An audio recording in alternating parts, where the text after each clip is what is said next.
Mari kita baca buku.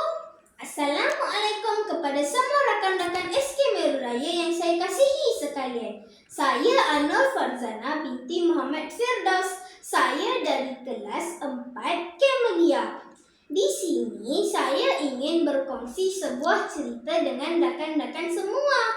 Cerita saya bertajuk Si Sopak, Si Botak dan Si Buta. Mereka bertiga adalah sekawan yang sangat baik. Namun begitu kehidupan mereka sangat miskin dan sering dihina disebabkan kecacatan mereka. Pada suatu hari, Allah Subhanahu Wa Taala menguji keimanan mereka dengan memerintahkan malaikat menyerupai lelaki alim untuk bertemu mereka. Apakah yang kamu inginkan, Si Sopak? Aku inginkan kulit yang licin dan rupa yang elok. Malaikat pun memenuhi permintaan Si Sopak. Kulit Si Sopak menjadi licin dan rupanya menjadi tampan. Malaikat itu bertanya lagi, kekayaan apakah yang kamu inginkan? Si Sopak ingin sepasang unta yang sihat supaya dapat membiak dengan banyak. Malaikat bertanya pula kepada Si Botak, apa yang diinginkan? Aku ingin kepalaku ditumbuhi rambut dan sepasang lembu yang sihat supaya dapat membiak dengan banyak.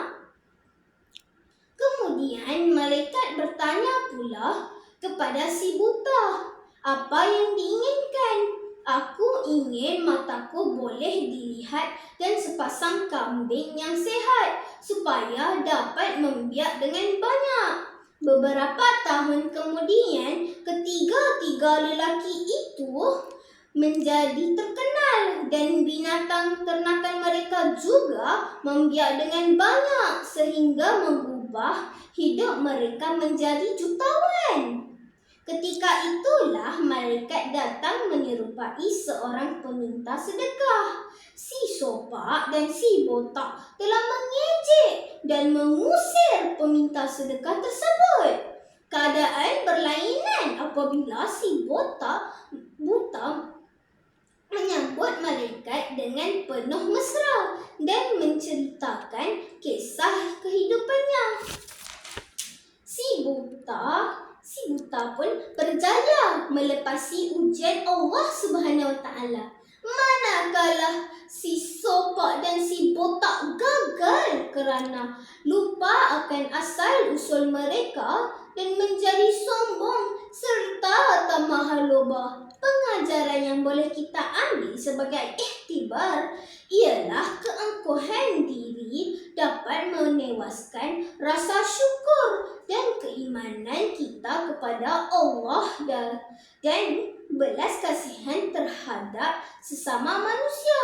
Selain itu, terdapat 7 koleksi lagi di dalam buku ini. Diharapkan rakan-rakan mendapat iktibar dengan segala kisah dalam siri ini. Semoga membaca buku ini akan membantu rakan-rakan menjadi insan yang soleh dan solehah. Sekian, terima kasih.